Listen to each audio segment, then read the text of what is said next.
बिस्मिल्लाहिर्रहमानिर्रहीम। अस्सलाम वालेकुम डियर स्टूडेंट्स। इस वीडियो में मैं आपको डिस्क्राइब करूंगा कि आपने अपनी एप्लीकेशन जो सबमिट कर दी हुई है उसका स्टेटस किस तरीके से चेक किया जा सकता है और कौन कौन से स्टेटसेस होते हैं।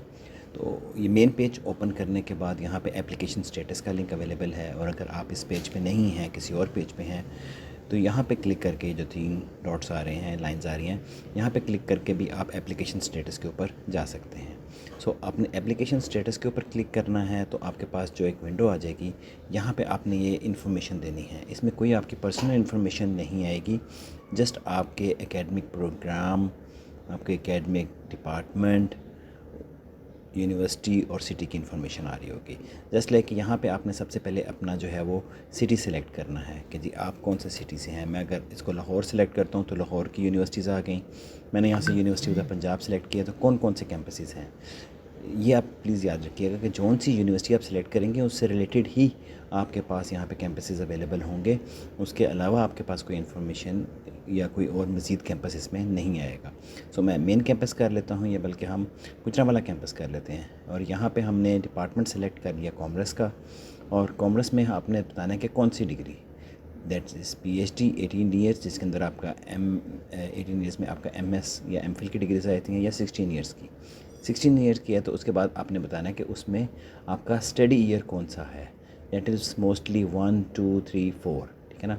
ये 4 से ज़्यादा आपका नहीं होगा, क्योंकि ये वाला डिग्री प्रोग्राम आपका 4 ईयर्स का है। आप चाहे जौन सी मर्जी चीज़ यहाँ से सिलेक्ट कर लें, तो इसके अंदर ये ईयर्स 5 भी आ रहे होंगे, तो हम यहाँ पे ईयर 2 सेलेक्ट कर लेते हैं, क्योंकि मोस्टली जो हमारे पास BS में ईयर 2 के स्टूडेंट्स हैं उनको लैपटॉप नहीं मिला और उन्होंने मोस्टली एप्लीकेशन सबमिट की होंगी। फ़िल्टर रिज़ल्ट पे क्लिक करेंगे तो ये देखिए हमारे पास बेशुमार इन्फॉर्मेशन आ गई है, और ये इन्फॉर्मेशन हमारे पास कोई भी जो है स्टूडेंट वो देख सकता है। अपने क्लास फेलो की भी इन्फॉर्मेशन देख सकता है और अपनी इन्फॉर्मेशन भी देख सकता है। जस्ट लाइक यहाँ पे हमारे पास अबैदुल्ला का एक आ गया है, जिसका नाम, फादर नेम भी आ गया है, रोल नंबर भी आ गया है, और उसका CGPA भी आ गया है। और करंटली स्टेटस यहाँ पे लिखा हुआ है अप्लाइड, और मेरिट स्टेटस में अभी NA है, क्योंकि अभी तक मेरिट बने नहीं है, अभी एप्लीकेशन सबमिट हो रही हैं। तो एप्लीकेशन स्टेटसेस कौन कौन से हो सकते हैं, और यहाँ पे हमारे पास टोटल 165 एप्लीकेशंस थी, जिसमें से भी हम सिर्फ 10 देख रहे हैं। यहाँ से हम नंबर ऑफ़ एप्लीकेशंस इसकी ज़्यादा भी कर सकते हैं, और हमारे पास सारी एप्लीकेशंस हमें यहाँ पे नज़र आ रही हैं।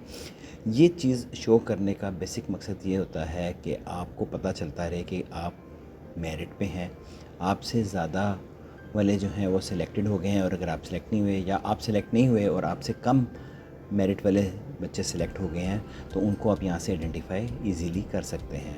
एंड ऑब्वियसली हमारा जो ये पोर्टल है HEC का, ये किसी भी कम वाले स्टूडेंट को सेलेक्ट नहीं करता। जो भी स्टूडेंट का हमारे पास मेरिट बनता है, that is your programme department wise, बल्कि campus wise, department wise, degree wise and then year wise.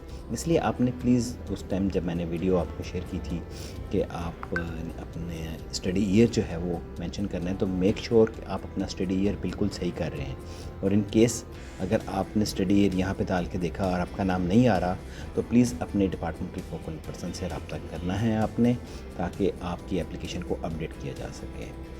Statuses में यहाँ पे देखिए नीचे हमारे पास आ गए कि कौन कौन से स्टेटस हो सकते हैं। सबसे पहले तो अप्लाइड का स्टेटस है कि आपकी एप्लीकेशन सबमिट हो चुकी है। अगर यहाँ पे आपकी एप्लीकेशन नहीं है तो दैट कुड बी चांस कि आपकी एप्लीकेशन सबमिटेड नहीं है, या आपका ईयर या डिपार्टमेंट रॉन्ग है। और अगर आपने सारी इन्फॉर्मेशन ठीक दी है और उसके बाद भी नहीं आ रही है, दैट मीन्स कि भी आपकी एप्लीकेशन सबमिट नहीं हुई है। वेरीफाइड यानी आपके डिपार्टमेंटल फोकल पर्सन ने उसको वेरीफाई कर दिया है, जिसका प्रोसेस जो है वो 20 मई के बाद स्टार्ट होगा।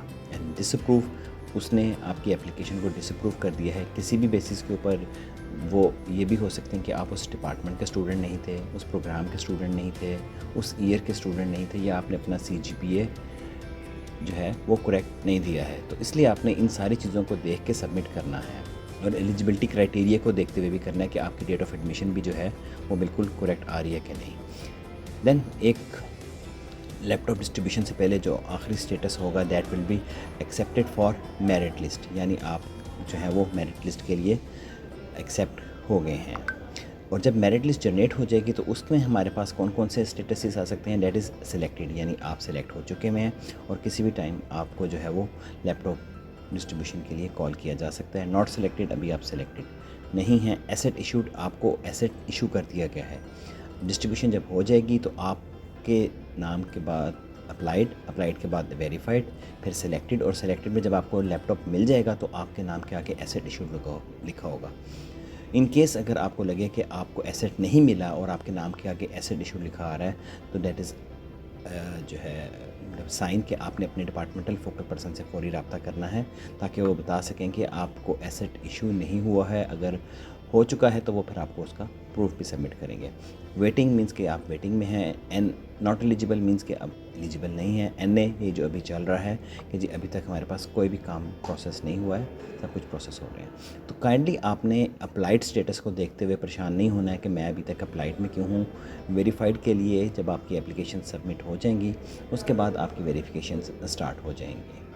तो स्टे ट्यून मज़ीद वीडियोस के लिए जो आपको हेल्प आउट कर रही होंगी। इंशाल्लाह हम मज़ीद वीडियोस के साथ आपके लिए हाज़िर हो जाएंगे। तब तक के लिए अल्लाह हाफ़िज़।